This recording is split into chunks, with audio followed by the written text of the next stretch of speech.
the workshop itself. And it's a 2-hour workshop. And it's 2 hours whether it's primary or secondary. It's the same across the board.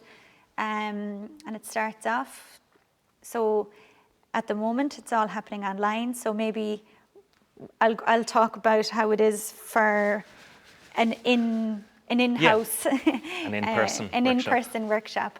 So our in-person workshops take place in Untitled Chapter an Fírsa in Rusmuck, and the children come at about, so we arrive there first, the team of volunteers and I, and set up the tables, set up their papers and their pencils and everything on the tables, set out their cushions on the floor, depending on how many people are coming that day. So then they come in, they take off their coats, and we give everybody a name tag. We introduce ourselves. We bring the kids over to the first part of the workshop. They sit on their cushions. There's real excitement that they're allowed to sit on the floor and look at these colourful cushions, and there's all that little initial messing around. And then there's always one kid who's trying to sit on 3 cushions at once, yes, 4 yeah, cushions. or throwing the cushion up in the air.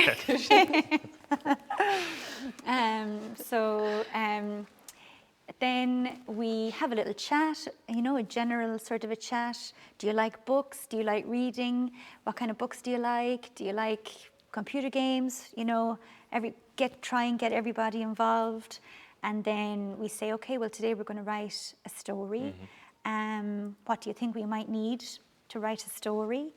And they'll usually say, a pencil and a paper and brains, yeah. What are some of the other things?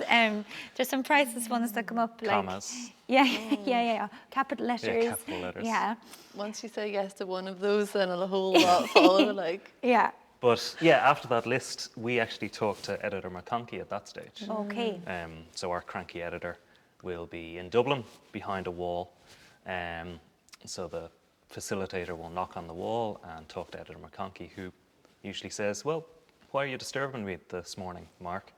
I haven't had my breakfast yet. What have you been doing all day? And by the way, didn't I fire you yesterday or something like that? And the facilitator will say, well, Mr. McConkey, I have a big group of authors here with me. Authors, do you want to say hi to editor McConkey?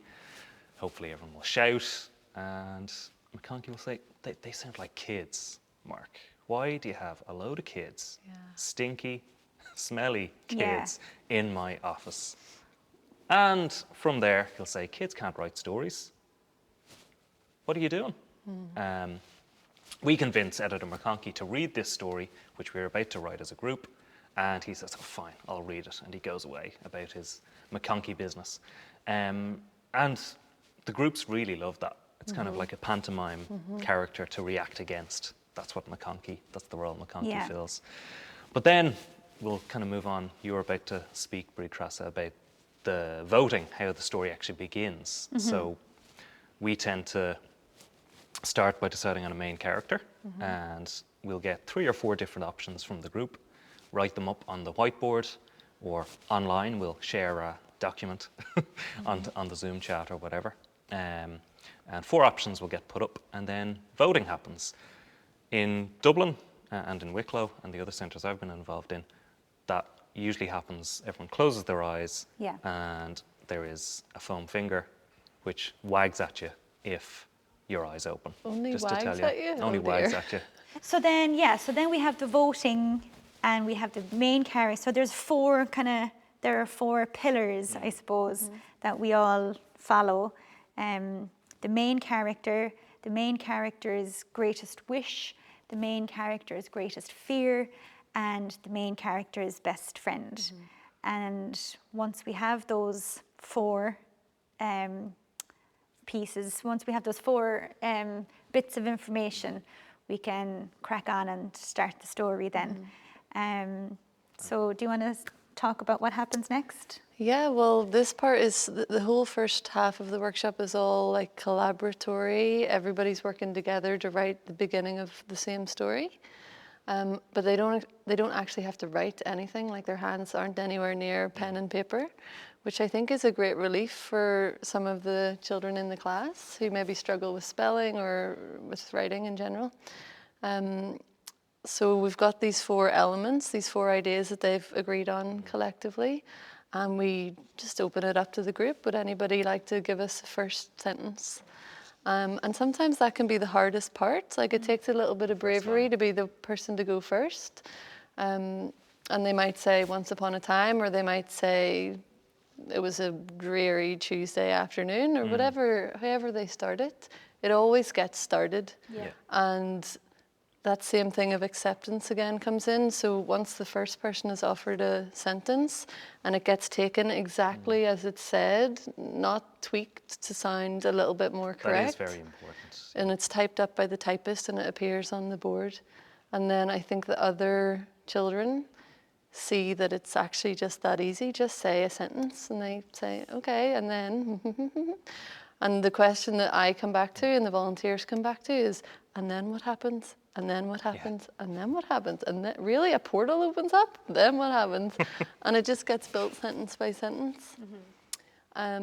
Usually a couple of paragraphs to like a cliffhanger point. Like usually I find there's a moment in the story where somebody really wants the character to get eaten and somebody really wants something not so violent to happen. There's like a natural moment where lots of things could happen. Yeah. And at that point, we set them free and say, okay, you don't have to agree with each other anymore. Now you move over to the tables, go with the mentors, and write chapter 2 or write the next part of the story together. So they have freedom. And at that point that you finish down there, Hannah, when we say to them, okay, off you go now and you can write the rest of what you think is going to happen. I love that there's also the option for them to not do that.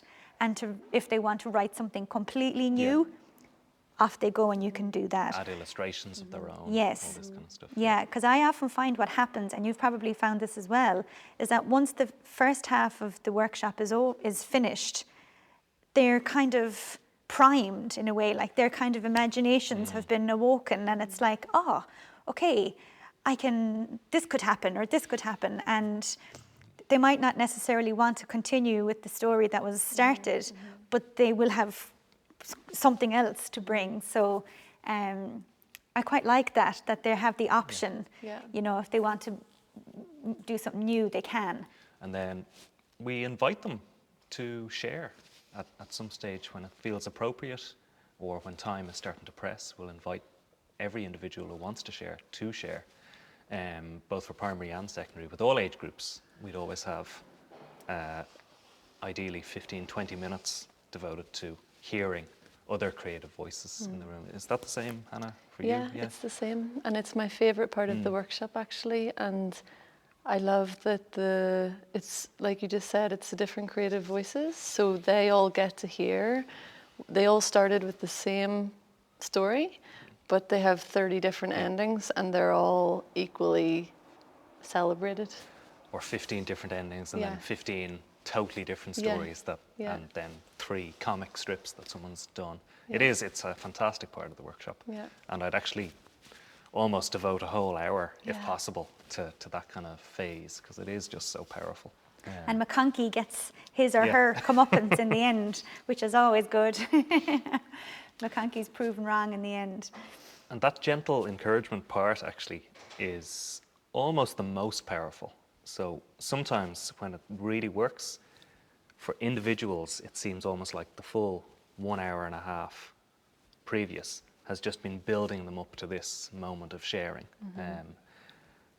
For the kids, especially, and the teenagers, I'm thinking, who wouldn't have the confidence. You can see almost the internal struggle. Sometimes they're writing something, they're being gently encouraged to share. They're being told through actions and words that, yes, we really want to hear what you have to say. And if they can get to that point, sometimes you can see it's so powerful. And then they actually leave with their books. You said at the beginning, when you're speaking to McConkey, you refer to the children as authors, so the seed is planted right at the start, and then they leave with a printed copy of their own book, and I think they really feel like writers when they leave.